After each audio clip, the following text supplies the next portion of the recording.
Assalamualaikum warahmatullahi wabarakatuh. Innal hamdalillah wassalatu wassalamu ala Rasulillah Sayyidina Muhammad ibni Abdillah wa ala alihi wahbihi wa mawalah amma ba'du. Puji syukur kita panjatkan kehadirat Allah Subhanahu wa taala yang dengan limpahan rahmatnya mungkinkan kita berkumpul di pagi yang cerah ini dalam keadaan sehat walafiat. Sebelum itu, izinkan saya memperkenalkan diri saya. Saya Arifah dari kelas 6C SDN 017. Saya ingin menyampaikan ceramah yang bertema Ramadan, petualangan seru menuju pribadi hebat. Semoga Allah senantiasa meridhoi setiap langkah yang kita tempuh. Dalam Quran Surah Al-Baqarah ayat 183 yang berbunyi, A'udzubillahi minasyaitonirrajim. Bismillahirrahmanirrahim. Ya ayyuhallazina amanu kutiba alaikumus syiyamu kama kutiba alal ladzina min qablikum la'allakum tattaqun. Yang artinya, wahai orang-orang yang beriman, diwajibkan atas kamu berpuasa sebagaimana diwajibkan atas orang-orang sebelum kamu agar kamu bertakwa. Sebelum itu, mari saya perjelaskan poin-poin berikut. Poin pertama, Ramadan sebagai petualangan spiritual. Poin kedua, pendakian gunung, yaitu mengatasi hawa nafsu. Poin ketiga, penjelajahan gunung atau kesabaran dan ketahanan. Mari izinkan saya perjelaskan poin yang pertama. Ramadan bukan sekedar rutinitas, tetapi sebuah perjalanan spiritual yang penuh tantangan dan peluang. Ramadan seringkali diidentikan dengan puasa, yaitu menahan diri dari makan dan minum. Namun, esensi Ramadan jauh lebih dari itu. Puasa adalah sarana, bukan tujuan. Tujuannya adalah untuk membersihkan jiwa, meningkatkan ketakwaan, dan mendekatkan diri kepada Allah Subhanahu wa taala. Setiap amalan yang kita kerjakan selama Ramadan seperti sholat tarawih, membaca Al-Quran, dan amalan lainnya bukan sekedar rutinitas tahunan. Karena setiap amalan adalah kesempatan untuk merenungkan makna kehidupan, memperbaiki diri, dan memperkuat hubungan dengan Sang Pencipta. Ramadan adalah medan perang melawan hawa nafsu, baik nafsu perut, nafsu amarah, maupun nafsu lainnya. Dan setiap godaan yang berhasil diatasi adalah kemenangan spiritual yang meningkatkan kekuatan jiwa. Untuk itu, marilah kita menahan diri dengan melatih kesabaran dan ketahanan, serta menumbuhkan empati dan kepedulian karena apa yang kita lakukan akan menjadi bekal berharga dalam menghadapi tantangan-tantangan hidup di luar Ramadan nantinya. Hadirin sekalian, suasana Ramadan yang tenang dan khusyuk menciptakan kesempatan untuk introspeksi dan refleksi diri. Kita bisa mengevaluasi diri, mengidentifikasi kelemahan, dan merencanakan perbaikan diri. Amalan-amalan Ramadan seperti membaca Al-Quran dan berzikir akan meningkatkan kualitas spiritual, membuat hati menjadi lebih tenang, pikiran lebih jernih, membentuk karakter yang lebih baik dan jiwa yang lebih dekat dengan Allah Subhanahu wa taala. Jika kita analogikan metafora petualangan untuk menggambarkan perjalanan Ramadan seperti pencarian harta karun yaitu pahala. Kita bayangkan Ramadan sebagai pulau tersembunyi yang penuh dengan harta karun berharga. Setiap amalan baik yang kita lakukan adalah langkah untuk menemukan harta karun tersebut. Dengan demikian, semakin banyak amalan yang kita lakukan, semakin banyak harta karun yang kita kumpulkan. Dari analogi di atas, dapat mengingatkan kita bahwa Ramadan adalah kesempatan emas untuk mengumpulkan pahala sebanyak-banyaknya. Pahala adalah bekal spiritual yang akan kita bawa di akhirat, seperti harta karun yang sangat berharga. Dan dengan berusaha menjalankan semua ibadah yang dianjurkan, kita seperti seorang penjelajah yang sedang mengumpulkan harta karun sebanyak mungkin. Analogi berikutnya adalah pendakian gunung atau mengatasi hawa nafsu. Hawa nafsu diibaratkan sebagai gunung yang tinggi dan terjal.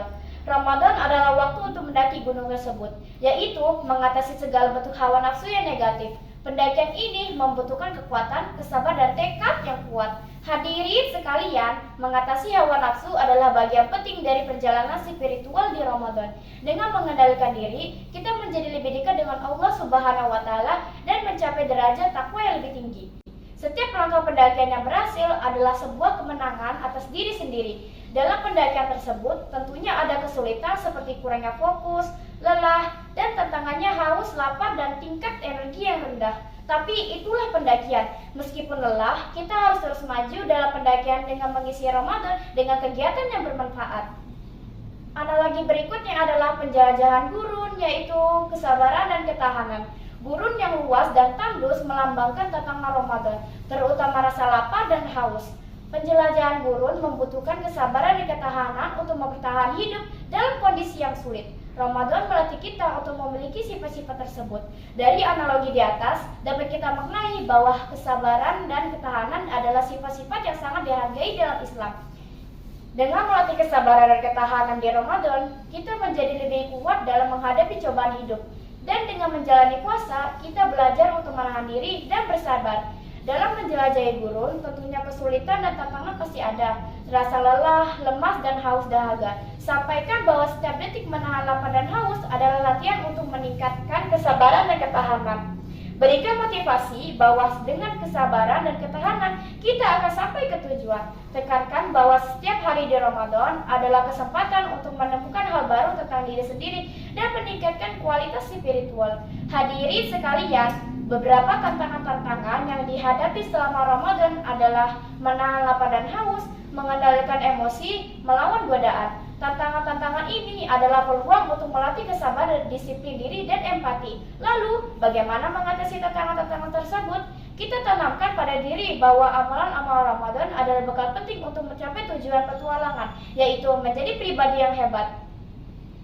Fokuslah pada amalan-amalan seperti puasa untuk melatih pengendalian diri dan meningkatkan kesadaran spiritual, sholat tarawih untuk memperkuat hubungan dengan Allah dan meningkatkan kebersamaan, membaca Al-Quran agar mendapatkan petunjuk dan ketenangan hati, dan bersedekah untuk menumbuhkan kepedulian sosial dan membersihkan harta. Adapun beberapa tips praktik bagaimana memaksimalkan amalan-amalan tersebut, yaitu yang pertama, puasa harus dengan niat yang kuat. Awali setiap hari dengan niat yang tulus berpuasa karena Allah Subhanahu wa Ta'ala. Ingatkan diri akan tujuan puasa, yaitu meningkatkan ketakwaan dan pengendalian diri. Puasa juga harus dengan sahur yang berkualitas. Jangankan lewatkan sahur, konsumsi makanan yang bergizi dan mengenyangkan agar kuat menjalani puasa. Menjaga lisan dan perbuatan saat berpuasa. Hindarilah perkataan dan perbuatan yang sia-sia atau bahkan dosa. Fokuslah pada ibadah dan hal-hal positif. Memperbaiki ibadah, manfaat waktu luang untuk membaca Al-Quran, berzikir, dan berdoa. Yang terakhir, berbuka dengan bijak. Segeralah berbuka saat waktunya tiba. Konsumsi makanan yang sehat dan tidak berlebihan untuk mengutamakan kurma dan air putih. Tips yang kedua adalah salat tarawih dengan niat yang ikhlas. Salat dalam mengerjakan tarawih, lakukan salat tarawih dengan niat semata karena Allah Subhanahu wa Ta'ala dan hindari riya atau pamer. Khusyuk dan fokus. Usahakan untuk khusyuk dalam setiap gerakan dan bacaan salat dan hindari gangguan yang dapat memecah konsentrasi. Salat tarawih berjamaah. Usahakan untuk salat tarawih berjamaah di masjid karena kebersamaan dalam beribadah akan menambah semangat dan pahala. Memahami setiap bacaan. Jika memungkinkan, pahami makna dari bacaan dalam sholat. Dengan memahami bacaan akan menambah kekhusyukan dalam sholat. Yang terakhir, konsisten. Berusaha untuk selalu melaksanakan sholat tarawih setiap malam selama bulan Ramadan. Tips yang ketiga adalah membaca Al-Quran. Membaca Al-Quran dengan target yang realistis. Tetapkan target harian atau mingguan yang sesuai dengan kemampuan. Misalnya, membaca 1 juz setiap hari. Membaca Al-Quran dengan waktu yang tepat.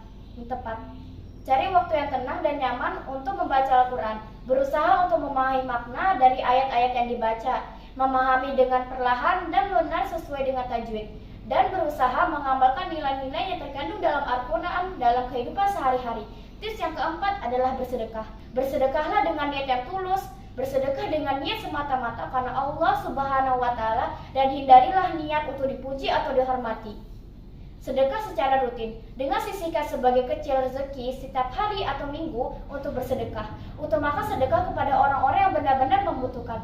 Bersedekah dengan ikhlas, yaitu memberikan dengan senang hati tanpa mengharapkan imbalan.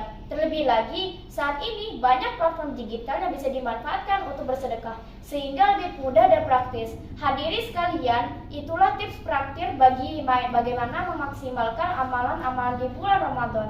Terakhir, saya ingin menyampaikan tujuan akhir dari petualangan Ramadan adalah menjadi pribadi yang hebat, yaitu lebih bertakwa dan meningkatkan kesadaran dan kehadiran Allah Subhanahu wa Ta'ala dalam setiap aspek kehidupan. Menahan diri dari hal-hal yang diharapkan, kita belajar untuk lebih taat dengan perintahnya, menjadi lebih sabar dalam menghadapi berbagai ujian, baik fisik maupun emosional.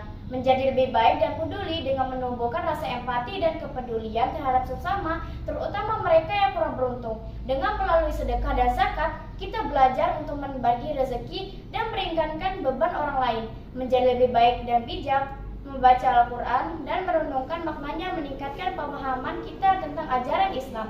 Hal ini membantu kita untuk mengambil keputusan yang lebih bijaksana dalam kehidupan sehari-hari. Mari kita terus memotivasi diri untuk terus mengingatkan diri setelah Ramadan.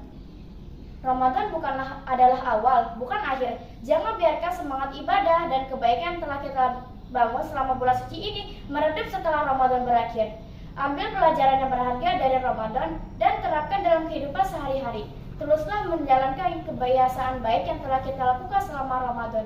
Konsisten dalam beribadah dan berbuat kebaikan, meskipun dalam skala yang lebih kecil, sedikit demi sedikit lama-lama menjadi bukit. Perdana ilmu agama dengan membaca buku, mengikuti kajian, atau berdiskusi dengan orang-orang yang berpengetahuan.